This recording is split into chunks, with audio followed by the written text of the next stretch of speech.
मंत्री बन चुके हैं लगातार, और तीसरी बार वो बनने जा रहे हैं। ये किसी को पच नहीं रहा है। इसीलिए लगातार उत्तर प्रदेश में एक से एक साजिश की जा रही है।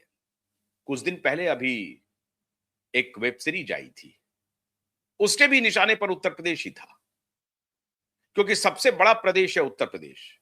सबसे बड़ी आबादी जिस जाति विशेष की है, उसी पर हमला था, और जानबूझ के यह किया जा रहा है कि वो जाति विशेष सत्ता से दूर चली जाए। भारतीय जनता पार्टी के साथ जो वो जाति विशेष का लगाव है, या वो जो वोटर बने हुए हैं, उसको दूर किया जाए। अब इसे दूर करने में कौन कौन है, इस पर मैं कोई प्रतिक्रिया अभी नहीं दे रहा हूं। पहले यह समझिए कि कुछ दिन पहले जो वेब सीरीज आई घूसखोर पंडित, उसका निशाना क्या है। और उसके पहले, इस वेब सीरीज के पहले यूजीसी का एक एक्ट आया, और यूजीसी के एक्ट पे पूरे देश में बवाल मच गया। आज तक इतिहास में जो अंग्रेजों ने नहीं किया, जो तथाकथित सामाजिक न्याय के पुरोधाओं ने नहीं किया, वो काम वर्तमान केंद्र सरकार ने कर दिया। अब ये तोहमत केंद्र सरकार पर लग रही है, मोदी जी के ऊपर लग रही है, उनके शिक्षा मंत्री के ऊपर लग रही है, और ब्रॉड डे लाइट में किया। ऐसा भी नहीं था कि गलती से हो गई। जिस पार्लियामेंट्री कमेटी ने इसकी अनुशंसा की थी, उसके चेयरमैन दिग्विजय सिंह थे, लेकिन उस अनुशंसा को हुबहू, अनुशंसा में यह नहीं था कि आपको इस तरह से यूजीसी एक्ट को इंप्लीमेंटेशन करने के लिए लाना है पब्लिक डोमेन में, लेकिन उसमें तोड़ मरोड़ करके यूजीसी एक्ट में जो प्रावधान हुआ, उसमें एक वर्ग विशेष के खिलाफ सीधा सीधा नैरेटिव गढ़ने की कोशिश की गई। और इसीलिए यह कहा जा रहा है कि क्या यह सुनियोजित साजिश है, यह पैटर्न है, ये यूं ही चीजें नहीं हो रही हैं। पहले यूजीसी एक्ट आया, उसके बाद घूसखोर पंडित रिलीज होता है, और उसके बाद जो ताजा मामला आ रहा है मित्रों, वो तो बेशर्मी की पराकाष्ठा है। इस तरह की साजिश अगर हो रही है, खासतौर से उत्तर प्रदेश में, तो बेहद दुखद है, निंदनीय है। आप कल्पना नहीं कर सकते हैं ऐसी साजिश हो सकती है, इतनी बारीक, इतनी महीन साजिश।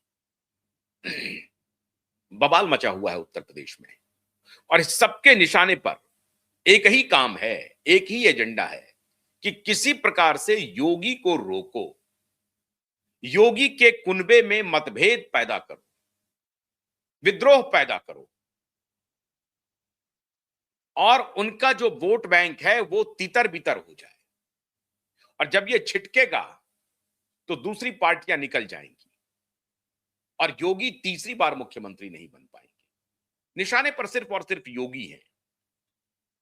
और मैं समझता हूं कि इस मामले में केंद्र सरकार की भूमिका संदेहास्पद है। जिम्मेदारी पूर्वक मैं ये बात कह रहा हूं।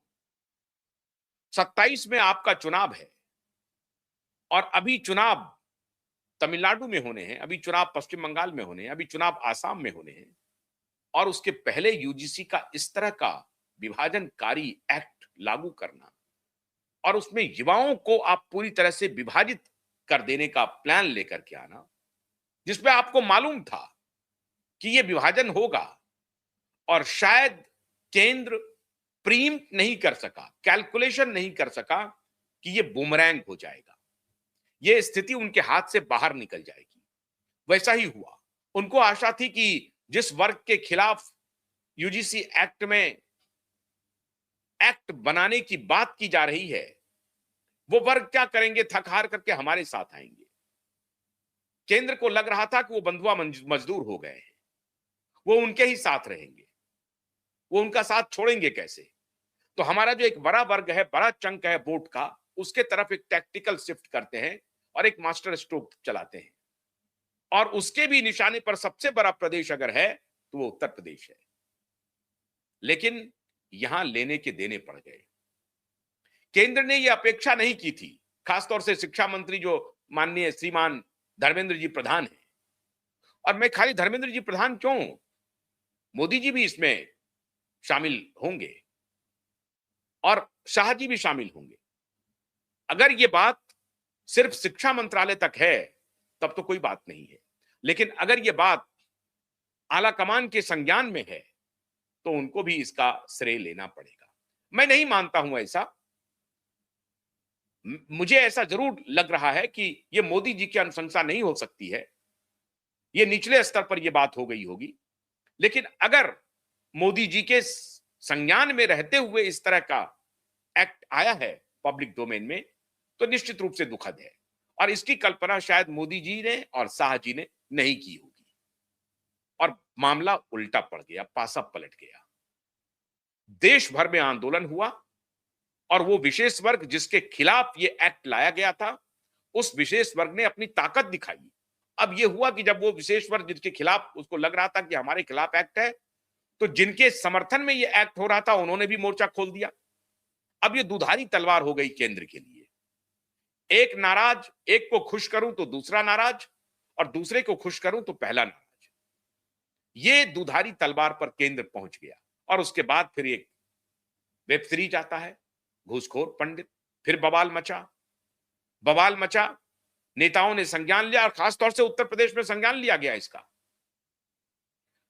और लगातार योगी आदित्यनाथ विघ्न बाधाओं से जूझते हुए उत्तर प्रदेश को विकास की पटरी पर लाने की कोशिश कर रहे हैं लगातार। पिछले 10 वर्षों में योगी ने अतुलनीय कार्य किया है उत्तर प्रदेश में। आप अनएम्प्लॉयमेंट रेट देखिए उत्तर प्रदेश का, डेवलपमेंट के किसी पैरामीटर पे उत्तर प्रदेश बहुत नीचे नहीं है, लगातार ग्रोथ कर रहा है। और आवश्यकता है, बहुत सारी कमियों को दूर करना है, लेकिन उन्हीं कमियों के बीच से धीरे धीरे योगी निकाल रहे हैं रास्ता। कुछ कमियां भी हो सकती हैं, हर सरकार में रहती है। अखिलेश ने भी अच्छा काम किया था, उनमें भी कमियां रही, जनता ने उन्हें बाहर किया। मायावती जी ने भी अच्छा काम किया, लेकिन उनमें भी कमियां रही, जनता असंतुष्ट रही तो उनको बाहर किया। योगी जी से भी अगर जनता असंतुष्ट होगी तो योगी जी को भी बाहर करेगी। लेकिन कहने का तात्पर्य यह है कि हर पार्टी, हर नेता अपने अपने तरीके से काम करने की कोशिश करते हैं, उसमें किसी की कमियां इतनी बड़ी हो जाती हैं जिसे जनता स्वीकार नहीं करती है। योगी के मामले में वो बात नहीं है। योगी का पैरामीटर्स हर लिहाज से आगे चल रहा है। पॉपुलैरिटी में योगी सबसे आगे है। लॉ एंड ऑर्डर जो सबसे बड़ा इशू था, और यही इशू कभी मायावती के लिए भी था उत्तर प्रदेश में। आपको याद होगा, चर गुंडन की छाती पर मुहर लगेगी हाथी पर, और गुंडों की खैर नहीं है, ये नारा हुआ करता था। तो गुंडों को वास्तव में मायावती ने भी कंट्रोल करने की कोशिश की, और एडमिनिस्ट्रेशन पर मायावती की बहुत जबरदस्त पकड़ थी। डिस्ट्रिक्ट के जो मुखिया हुआ करते थे, चाहे डायरेक्ट एडमिनिस्ट्रेशन के और एडमिनिस्ट्रेशन के, वो दोनों टेंटर हुक पर रहते थे। आज वही स्थिति योगी ने कर दिया है। योगी ने लॉ एंड ऑर्डर को जिस तरह से दुरुस्त किया है,